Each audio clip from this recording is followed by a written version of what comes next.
Hello friends, good evening. आप सभी का स्वागत है अनुचीएस एकेडमी में और मैं हूं नेहा। आज का हमारा टॉपिक है क्रिया विशेषण। ये टॉपिक एग्जाम में 2 से लेके 5 मार्क्स तक पूछा ही जा रहा है। कम से कम 2 क्वेश्चन और ज़्यादा से ज़्यादा 5 क्वेश्चन इसके एग्जाम में देखने को मिल ही रहे हैं। तो अच्छा टॉपिक है, इंपॉर्टेंट है। आइए तो इसे स्टार्ट करते हैं। इसके बाद मैं आपको वाच्य भी कराऊंगी। ठीक है फ्रेंड्स, तो चलिए इसे स्टार्ट करते हैं। सबसे पहले हम देखते हैं इसकी परिभाषा।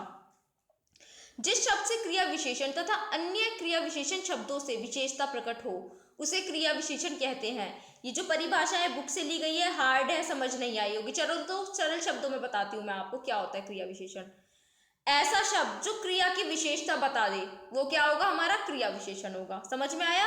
चलिए तो मैं उदाहरण देती हूँ आपको। जैसे सीता धीरे धीरे आ रही है, मतलब कि आ रही है क्या है, क्रिया है।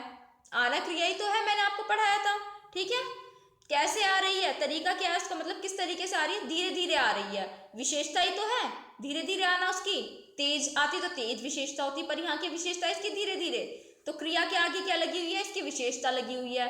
ऐसा शब्द जो क्रिया की विशेषता बताए, धीरे धीरे विशेषता बता दी, तो वो क्या होगा, हमारा क्रिया विशेषण होगा। तो धीरे धीरे क्या है, हमारा क्रिया विशेषण है। आशा करते हो आपको समझ में आया होगा। मतलब ऐसा शब्द ज्यादातर ना आपको क्रिया के आगे लगी हुई मिलेगी, आपको क्रिया की विशेषता, तो वो हमारा क्रिया विशेषण होगा। ठीक है फ्रेंड्स, तो चलिए अब हम बात करते हैं क्रिया विशेषण के प्रकार की। तो क्रिया विशेषण कितने प्रकार के होते हैं? क्रिया विशेषण 4 प्रकार के होते हैं। यहाँ मैं क्रिया लिखना भूल गई हूँ, कंफ्यूज नहीं होना, क्रिया विशेषण है ये। ठीक है, कितने प्रकार के होते हैं? 4 प्रकार के होते हैं। रीतिवाचक क्रिया विशेषण आप याद रखिएगा, इसके साथ कैसे को याद रखिएगा। कालवाचक क्रिया विशेषण दूसरा होता है हमारा, इसके साथ आप कब याद रखिएगा। तीसरा होता है हमारा स्थानवाचक क्रिया विशेषण, इसके साथ आप कहाँ याद रखिएगा। और फोर्थ है हमारा परिमाणवाचक क्रिया विशेषण, इसके साथ क्या याद रखना है, कितना। जहां रीति का मतलब तरीके का पूछ ले तो उसका क्वेश्चन क्या बनता है, कैसे। अरे तू कैसे काम करता है, तो मैं वो बोलेगा मैं ऐसे करता हूँ, तरीका पता चल रहा है ना, वहां कैसे क्वेश्चन वर्ड आ जाएगा आपका।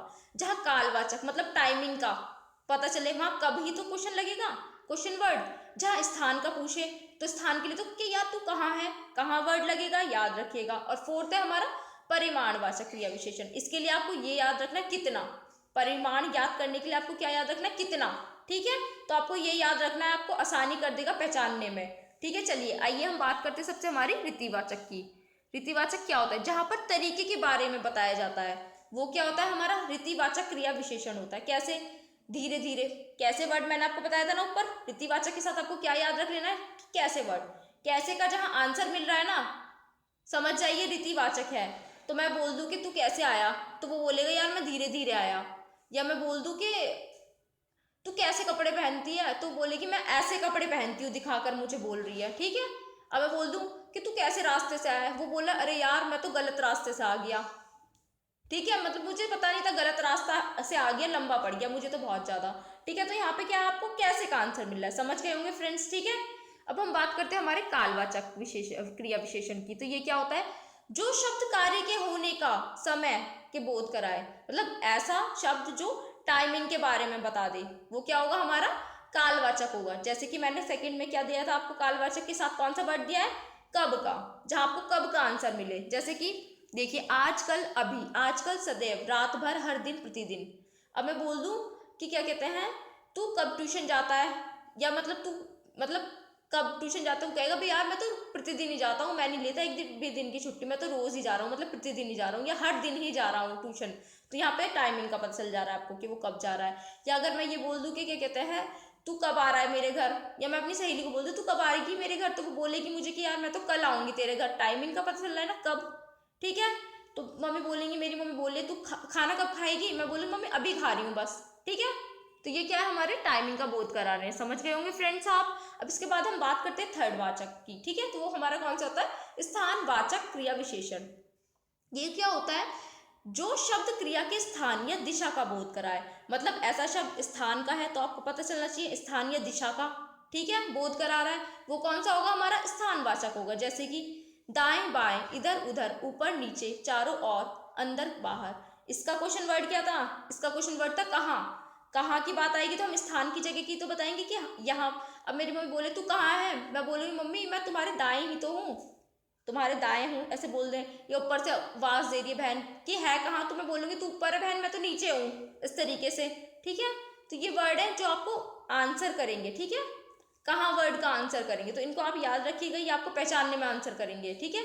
जब वाक्य में आ जाएगा ना लगा हुआ, तो आप ना वर्ड लगा के देख लीजिएगा ये कौन से वाले के साथ बैठ रहा है। हमेशा सही के साथ सही वर्ड बैठता है, ये हमेशा याद रखिएगा, ठीक है। अगर मम्मी पूछेगी तू कहाँ है, तो मैं यूँ बोलूँगी मैं मम्मी नीचे हूँ, ये तो बोलूँगी नहीं कि क्या कहते हैं अगर ऊपर से कि कोई और वर्ड कि मम्मी मैं प्रतिदिन हूँ, नहीं ना, तो आप समझ जाएंगे, परेशान नहीं होना है बिल्कुल भी। जब आपके सामने आएगा ना आपको झट झट आंसर आएंगे, ठीक है। फोर्थ है हमारा लास्ट, परिमाणवाचक क्रिया विशेषण। इसमें क्या होता है, क्रिया का कैसे पता चलता है, जो शब्द क्रिया की मात्रा के बारे में बता दे, मतलब ऐसा शब्द जो मात्रा के बारे में बता दे वो क्या होगा, हमारा परिमाणवाचक होगा। मैंने वर्ड दिया था आपको कितना, तो कितना के आंसर क्या आएगा आपको, उतना, जितना, कम, थोड़ा, पर्याप्त, कुछ, बस, खूब, अधिक, ये क्या है इसके आंसर आएंगे, परिमाण बोधक, परिमाणवाचक, ठीक है, इसके आंसर आएंगे आपको। जैसे कि मैं बोल दूँ तेरे पास कितने पैसे, मैं कह दूंगी मेरे पास तो बस उतने ही पैसे हैं जितने मैं घर आ सकती हूँ, ठीक है। तो आपको मिल रहा है ना आंसर उतने।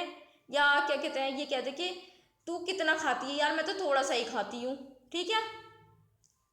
तो कितना का आंसर मिल रहा है ना आपको, तो आप यहाँ पे समझ जाइएगा परिमाणवाचक विशेषण है जहाँ आपको कितना का आंसर मिल जाए।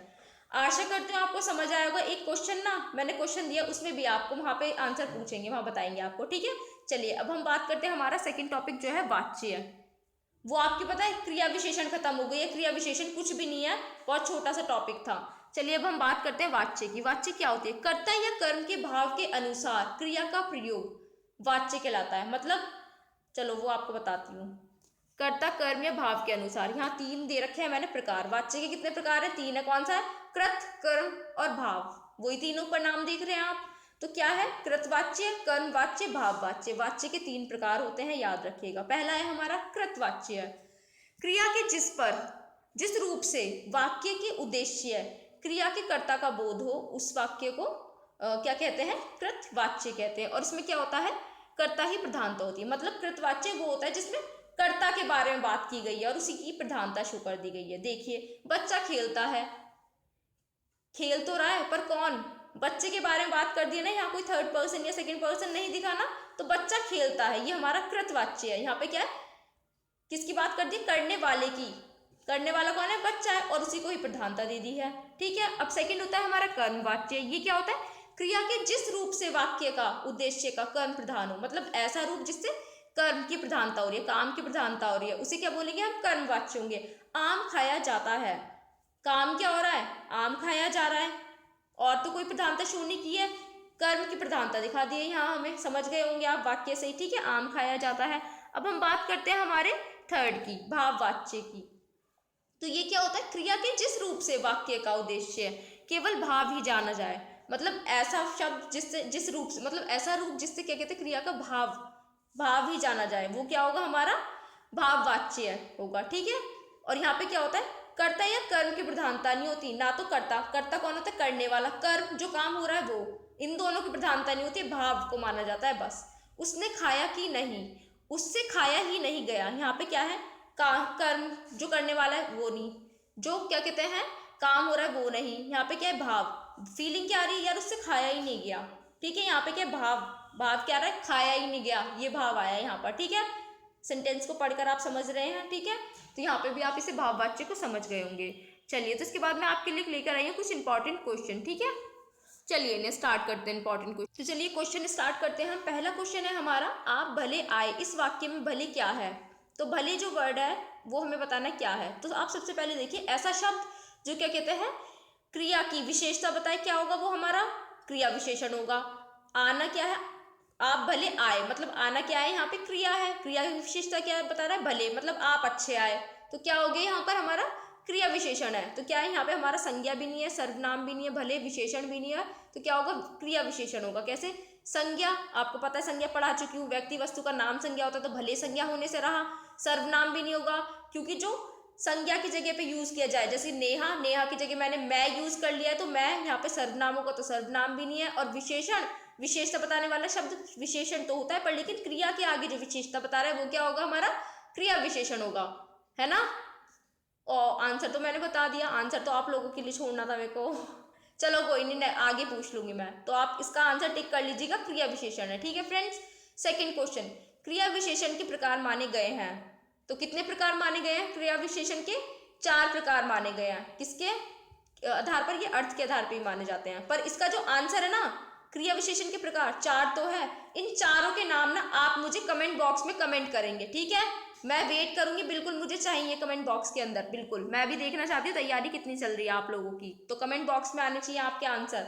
चलिए अब हम थर्ड क्वेश्चन की बात करते हैं। राम खाना खाता है, इस वाक्य में कौन सा वाच्य है?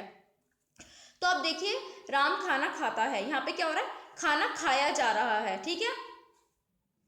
क्या काम हो रहा है, खाया जा रहा है, तो यहाँ पे कौन सा होगा, कर्मवाच्य होगा, क्योंकि कर्म हो रहा है यहाँ पर, खाना खाया जा रहा है तो कर्मवाच्य है, ठीक है। तो यहाँ पे कौन सा है हमारा, कर्मवाच्य। अब हम चलते हैं फोर्थ में। तुम अपना हिसाब थोड़ा थोड़ा चुकता कर लो, वाक्य में कौन सा क्रिया विशेषण है? आप अब एक चीज देखिए, मैंने ऐसे बताया था, ऐसा शब्द जो मात्रा का बोध कराए, थोड़ा थोड़ा शब्द जो है मात्रा का बोध कराता है ना। और दूसरा बात, क्वेश्चन वर्ड क्या है हमारा, कितना, कितना का आंसर थोड़ा थोड़ा ही तो आएगा, कि तुम अपना हिसाब थोड़ा थोड़ा कर चुकता कर लो। कितने का आंसर होगा, थोड़ा थोड़ा करके, है ना। कितना हिसाब चुकता करना है तो थोड़ा थोड़ा हिसाब करके चुकता कर लो, जितना भी है, ठीक है। तो कौन सा होगा हमारे यहाँ पे, परिमाणवाचक क्रिया विशेषण, क्योंकि यहाँ पे मात्रा का पता चल रहा है, ठीक है फ्रेंड्स, समझ गए होंगे आप। अब हम फिफ्थ क्वेश्चन की बात करते हैं। निम्नलिखित में से कौन सा अविकारी है, अव्ययी है या क्रिया विशेषण है या सर्वनाम है? एक और आंसर था, बट लेकिन एक और ऑप्शन था, बट इसका जो आंसर आप रट लीजिएगा, अविकारी दोनों ही है, अव्ययी आ जाए या क्रिया विशेषण आ जाए, ए बी दोनों करके टिक लगाना है आपको, ठीक है। ये दोनों ही हमारे क्या होते हैं, अविकारी होते हैं, ठीक है फ्रेंड्स। उम्मीद करती हूँ आज का सेशन आपको पसंद आया होगा। और चलिए मैं कल आपके लिए लेकर आने वाली हूँ संधि टॉपिक, ठीक है। तो मैं आपके लिए कल संधि लेकर आऊंगी, और आज से ही अच्छे से तैयारी करते रहिएगा। आपके भी बीएड एंट्रेंस की डेट कंफर्म नहीं हुई है, तैयारी करते रहिएगा, आपका नंबर बिल्कुल आएगा, ठीक है फ्रेंड्स। Thank you.